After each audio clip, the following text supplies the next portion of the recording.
It has been a little while since I have done a giveaway.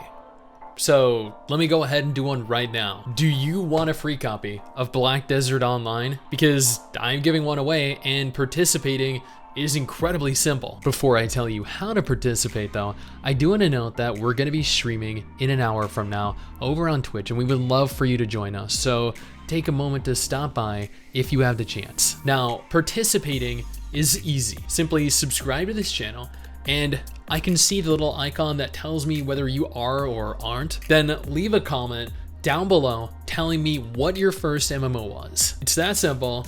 I will then be announcing the winner next weekend over on Twitter, my Twitter specifically, so you might want to follow me over there as well. Also, quick thank you to every one of our patrons as well. You ladies and gentlemen are incredible, and I cannot express in words how much I appreciate every single patron that we have.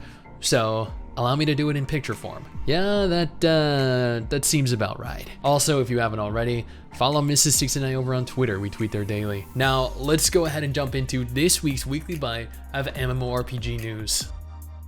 Man, the fact that Aion has been online for 13 years and that I played it when it launched for the first time makes me feel very, very old. Yet here we are with NCSoft celebrating the game's 13th anniversary.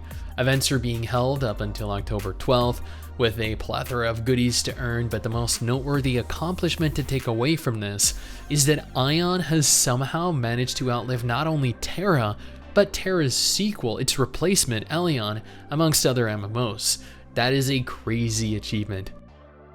If post-apocalyptic shooter MMORPGs are your thing, then NetEase just revealed a brand new cross-platform game that could be right up your alley, coming to PC and mobile platforms in 2023. Ashfall has you, a wanderer, leave the safety of a vault, akin, I guess, to the events of a Fallout game, now that I think about it, as you search for the core of creation, an item that could save humanity. Very little has been revealed thus far, but we know it's going to be set in a large open world and will be a third-person shooter with RPG features. Now let's be real, we all expected this. Burning Crusade and Wrath of the Lich King were incredible expansions, and Cataclysm admittedly marked the beginning of the permanent decline for the game. Nevertheless, Blizzard in their infinite greed are already looking to release Cataclysm Classic, sending out new surveys asking if players would, essentially, be interested in playing it.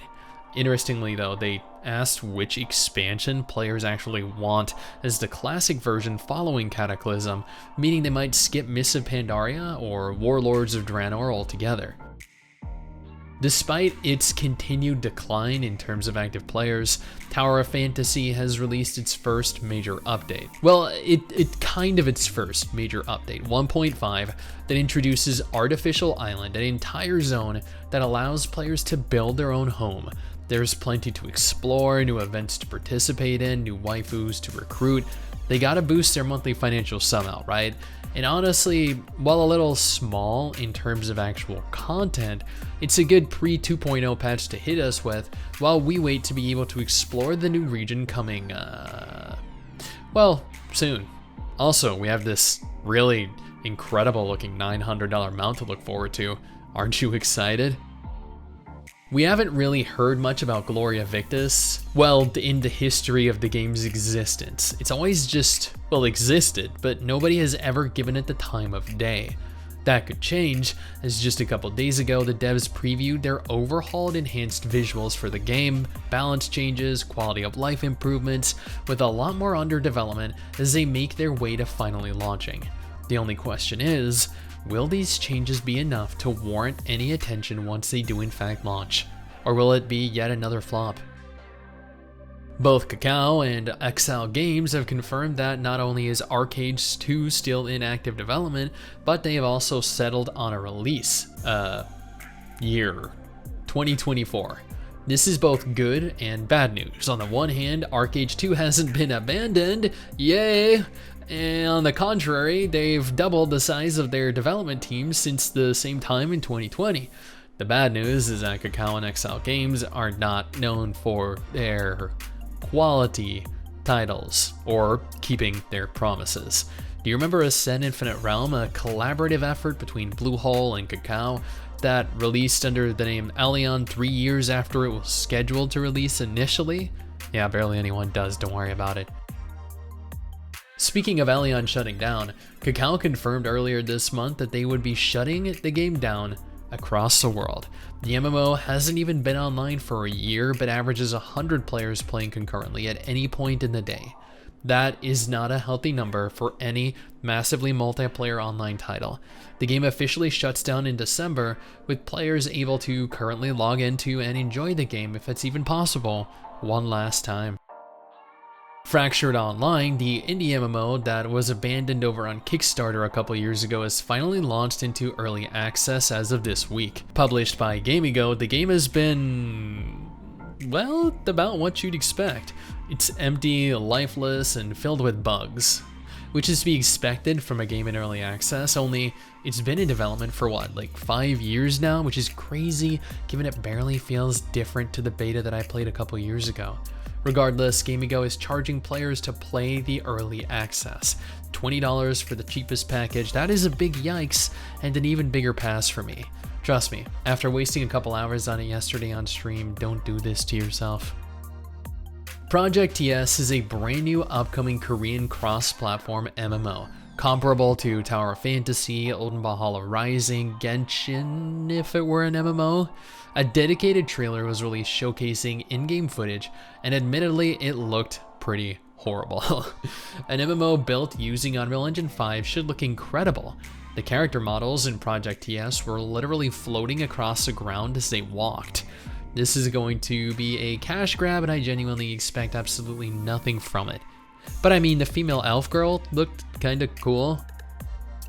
Pearl Abyss are celebrating the success of Black Desert Online with over 12 years of operation and well over 50 million registered players as of this video. That's 50 million registered players, not 50 million active players, just for reference. I know a lot of people confuse the two. In light of this achievement, Pearl Abyss have opened up an event that allows players to play the game completely free. The only catch is, this event started on September 12th and will last through September 19th. This is why you guys need to make sure you're subscribed so you don't miss out on unique opportunities like this.